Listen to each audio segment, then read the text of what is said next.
Warahmatullahi wabarakatuh. Saya Nur Aini dari kelas PAI 5B. Dalam video kali ini saya akan menayangkan praktik mengajar menggunakan metode, dan saya mengambil metode three-stage fishbowl discussion. Metode ini sangat cocok digunakan untuk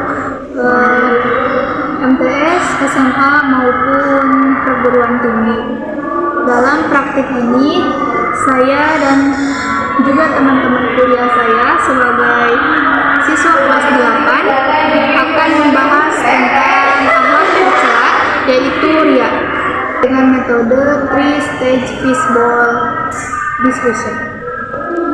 Di video ini diajukan untuk memenuhi salah satu tugas UAS mata kuliah pembelajaran pendidikan agama Islam inovatif dengan dosen pengampu Ibu Evi Nursaidah Apriani MPD. Assalamualaikum warahmatullahi wabarakatuh. Waalaikumsalam warahmatullahi wabarakatuh. Selamat pagi anak-anak. Pagi Bu.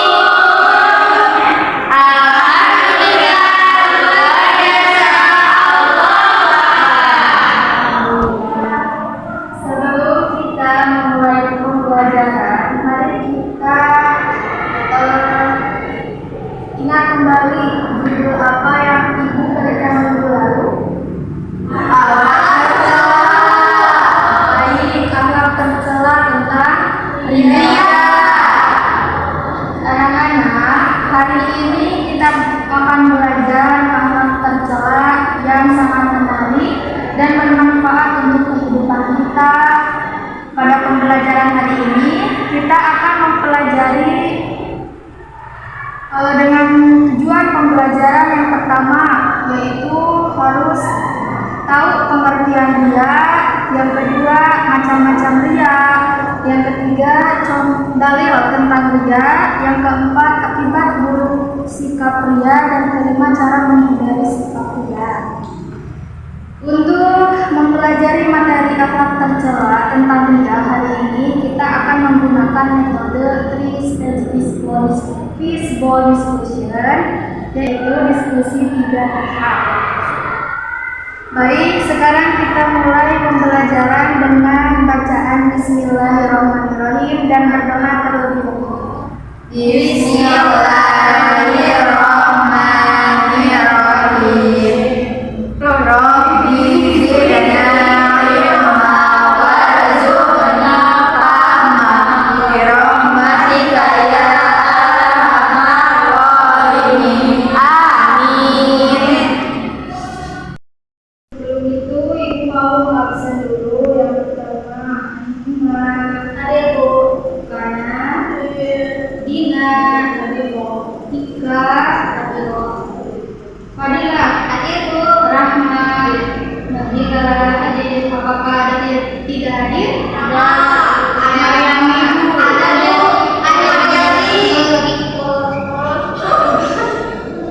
Untuk SPP-nya, tetap semangat happy. Pagi-pagi, semangat pagi, harus happy, unjuk gigi. Bisa? Sok bareng. 1, 2, 3, tetap semangat pagi. Tetap semangat pagi. Pagi-pagi Harus happy. Harus happy, unjuk gigi. Ya, unjuk gigi Bu.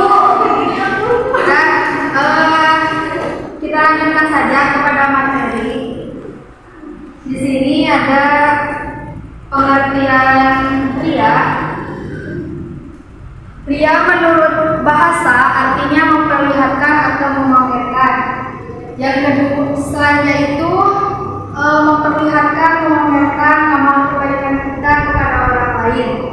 Sedangkan menurut istilah, pria adalah sikap seseorang yang suka memperlihatkan amal kebaikannya kepada orang lain dengan maksud agar mendapat pujian.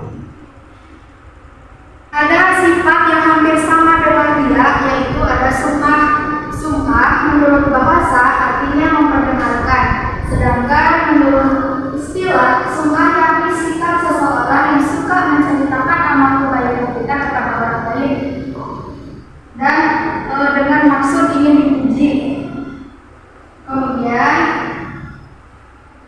ada macam-macam ria. Ria terbagi menjadi 4 macam. Yang pertama ada ria dengan badan, yang kedua ria dalam tingkah laku, yang ketiga ria dengan ucapan, dan yang keempat ada ria dengan amal. Ria dengan badan adalah sebuah istilah yang menggambarkan seseorang untuk memperlihatkan kebaikan fisiknya. Contohnya seperti apa? Contohnya seperti seseorang yang menunjukkan badannya yang lemah dan kurus itu sehingga orang lain mengiranya bahwa dia mementingkan urusan akhirat daripada keduniaan. Yang kedua ada ria dalam tingkah laku. Ria dalam tingkah laku adalah memperlihatkan kebaikan dalam tindakan dengan tujuan untuk mendapat pujian. Contohnya seperti seseorang yang berjalan senantiasa berpamit ingin dengan maksud orang lain melihat kita sedang berzikir, bertasbih, tapi hati nate mempunyai niat yang buruk, mempunyai niat ingin dipuji. Kemudian ada ria dengan ucapan. Ria dengan ucapan yang berarti menunjukkan kesolihatannya atau kebaikannya dengan cara berlebihan dan dibuat-buat dengan tujuan ingin mendapat pujian dari orang lain. Contohnya, seseorang yang selalu mengucapkan kalimat-kalimat thayyibah dengan fasih, yang tetapi dia berharap ingin dipuji oleh orang lain. Kemudian ada ria dengan amal. Ria dengan amal adalah melakukan perbuatan baik dengan tujuan ingin dilihat oleh orang lain, dinama yang diatur. Contohnya seperti seseorang yang selalu berjamaah di masjid dengan tepat waktu, sebenarnya baik itu cuman lantaran ada niat ingin dipuji oleh orang lain, maka amal tersebut hangus, itu ibaratkan kayu bakar kayu dibakar bukan jadi abu, tidak ada hasil yang hanya ada akan menjadi sia-sia. Kemudian ada dalil atau larangan berbuat ria yang terdapat di Quran Surah Al-Baqarah ayat 264. Silakan baca saja, hanya akan menyampaikan maknanya saja. Dalam ayat tersebut dijelaskan bahwa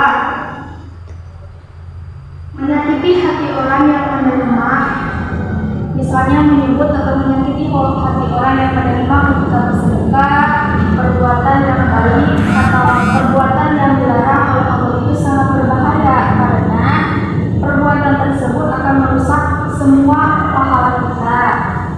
Kemudian oleh karena itu kita harus berhati-hati dan segera mengendalikan diri kita untuk menjauhi sifat ria tersebut agar amal kita tidak menjadi sia-sia. Kemudian ada selanjutnya yaitu akibat buruk dari sifat ria. Akibat buruk dari sifat ria itu yang pertama, ria termasuk syirik kecil, akan mendapatkan murkanya Allah, bukan, sehingga akan mengenai dan akan hanya mendapatkan dosa. Kemudian ada selanjutnya yaitu ada menghilangkan amal kebaikan, seperti yang telah dijelaskan oleh Allah dalam Quran Surah Al-Baqarah ayat 264. Kemudian ada yang ketiga yaitu sikap ria akan mendapatkan seseorang pada kekafiran yang akan menjerumuskan orang tersebut ke neraka. Dan selanjutnya ada cara menghindari sifat riya. Yang pertama, tidak mudah berbangga atas pujian yang diberikan oleh orang lain, karena hal itu akan merusak amal kebaikan kita. Dan kedua, ada membiasakan diri melakukan sesuatu dengan ikhlas. Dan ketiga, ada bersabar terhadap sikap seseorang dan bersabar terhadap sikap orang lain yang kurang mengenakan terhadap apa yang kita perbuat. Yang keempat, tidak memuji orang lain secara berlebihan sehingga dapat membuat orang tersebut menjadi riya. Yang kelima, melatih diri untuk bersedekah secara sembunyi-sembunyi dengan maksud untuk menghindari pujian orang lain. Segitu materi yang ibu sampaikan. Kemudian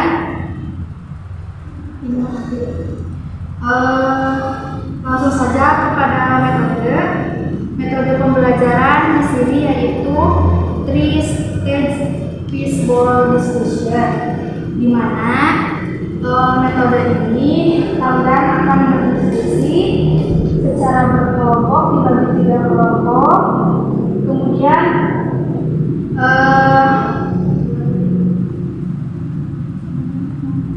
ada satu orang menjadi moderator atau fasilitas menjadi pembawa diskusinya, satu orang. Nah, setelah itu nanti si moderator itu akan membacakan soal, kemudian dijawab oleh yang berdiskusi. Persisnya fishbowl itu diskusi yang di tengahnya ada kursi, kemudian ada luar, jadi kecil dan yang besar.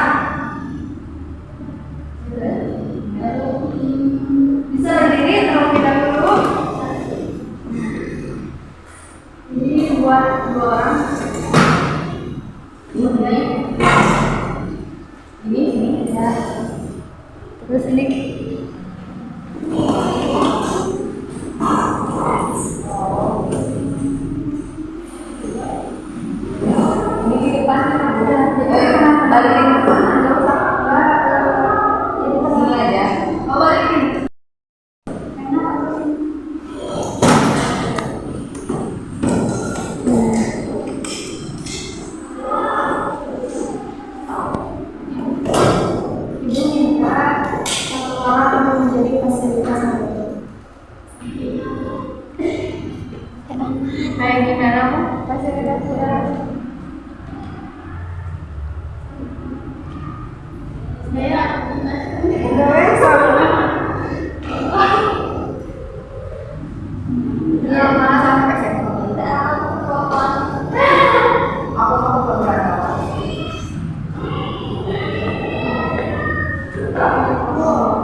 Biasa diskusi seperti biasa, presentasi cuma dengan diskusi gitu.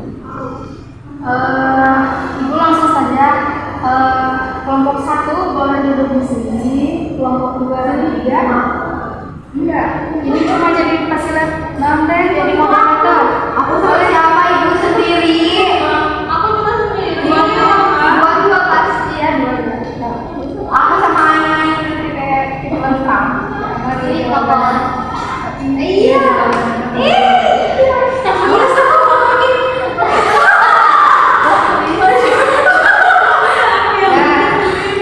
Itu silakan kalian berdiskusi. Yang pertama yang diskusi yaitu apa? Kelompok pertama. Jika kelompok pertama sudah menyelesaikan diskusinya, boleh kalian bertanya apa yang kurang dari kelompok 2 dan 3, dan begitu juga seterusnya.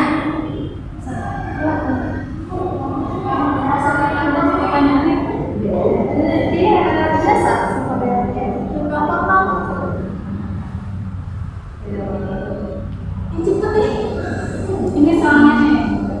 Ini betul. Oh, strategi. Sini.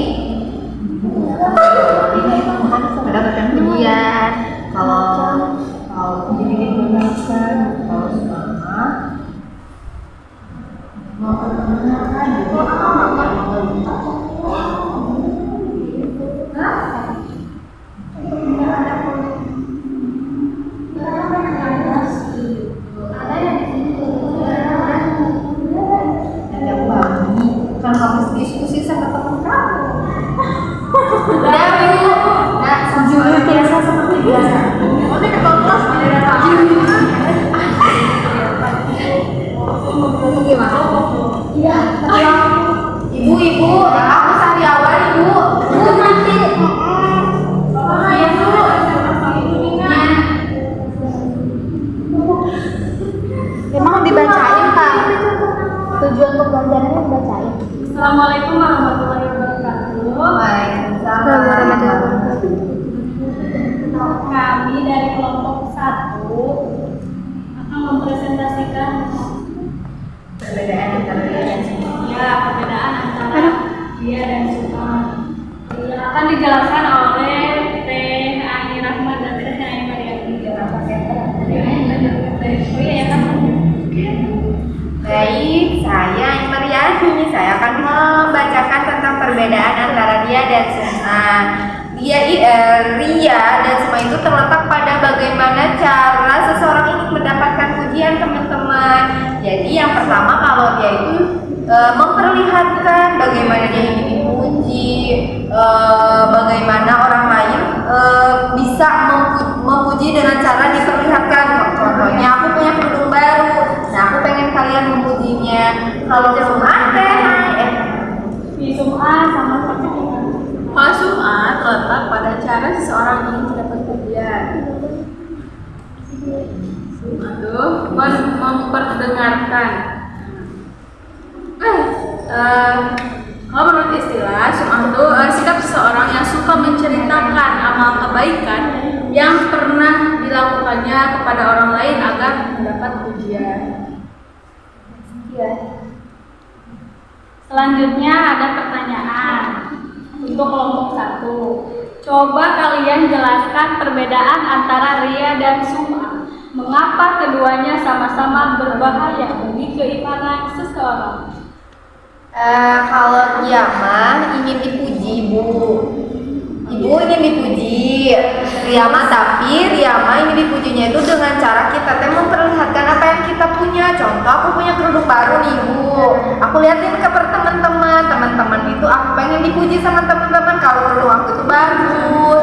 Kalau semua diperdengarkan ibu, jadi aku mau dipuji tapi lewat pembicaraan orang ke orang gitu, tapi aku tuh pengen dipuji. Terus keduanya itu sangat berdampak buruk bagi keimanan karena keduanya itu sama-sama berbahaya, karena tujuannya itu tidak ada letaknya sama karena Allah gitu Bu, jadi pengen dipuji aja gitu.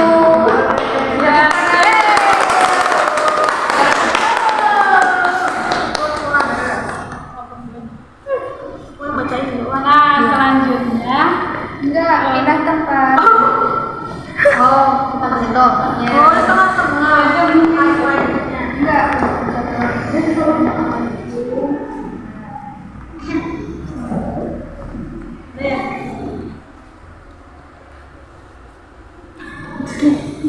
Assalamualaikum warahmatullahi wabarakatuh. Waalaikumsalam warahmatullahi wabarakatuh. Kami dari kelompok 2 akan mempresentasikan materi tentang macam-macam ria. Nah, materi pertama akan dijelaskan oleh Fadilah Rahmalia. Jadi ria itu ada 4 macam. Yang pertama ada ria dengan badan, kedua ria dengan tingkah laku, yang ketiga ada ria dengan ucapan, dan yang terakhir ada ria dengan amal.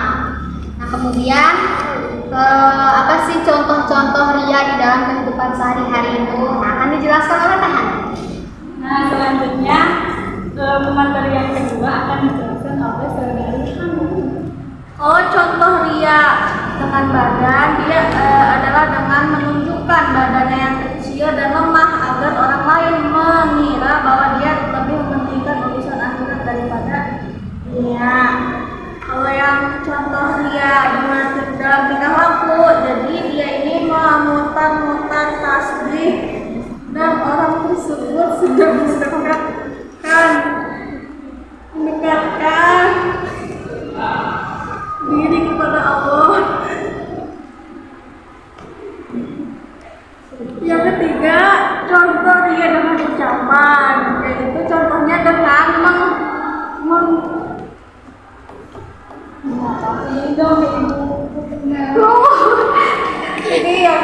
ria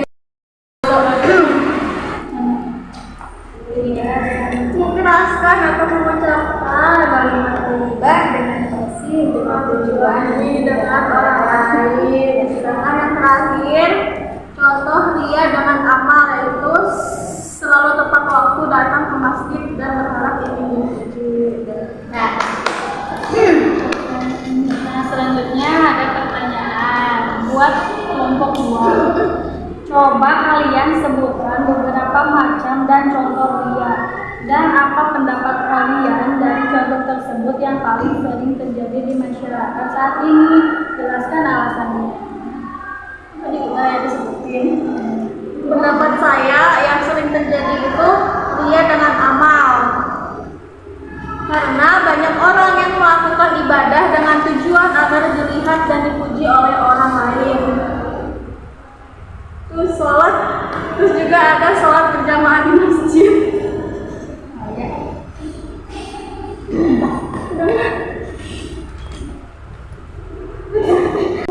Assalamualaikum warahmatullahi wabarakatuh. Kami dari kelompok 3 akan mempresentasikan tentang dalil tentang ria dan dampak dari sifat ria.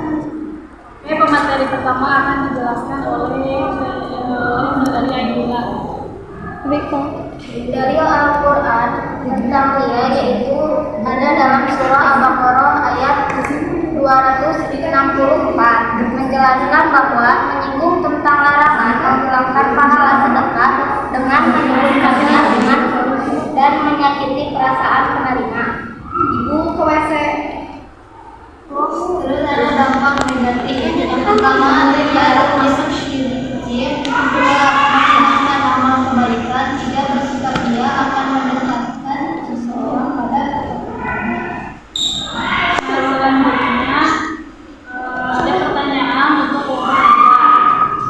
Allah Subhanahu wa Ta'ala telah melarang perbuatan ria dengan tegas dalam Al-Quran. Coba jelaskan makna dari ayat Al-Quran surah Al-Baqarah ayat 264. Kemudian sebutkan dampak buruk atau dampak negatif ria terhadap keimanan seseorang.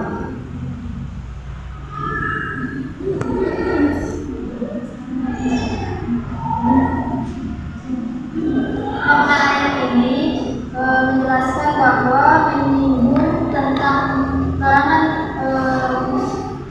menghilangkan pahala sedekah dengan menyebutkannya dan menyakiti perasaan penerima. Terus ada dampak negatif. Dampak negatifnya itu ada 3. Yang pertama ada ria termasuk syirik kecil, yang kedua menghilangkan amal kebaikan, yang ketiga bersikap ria akan mendekatkan seseorang pada kekafiran.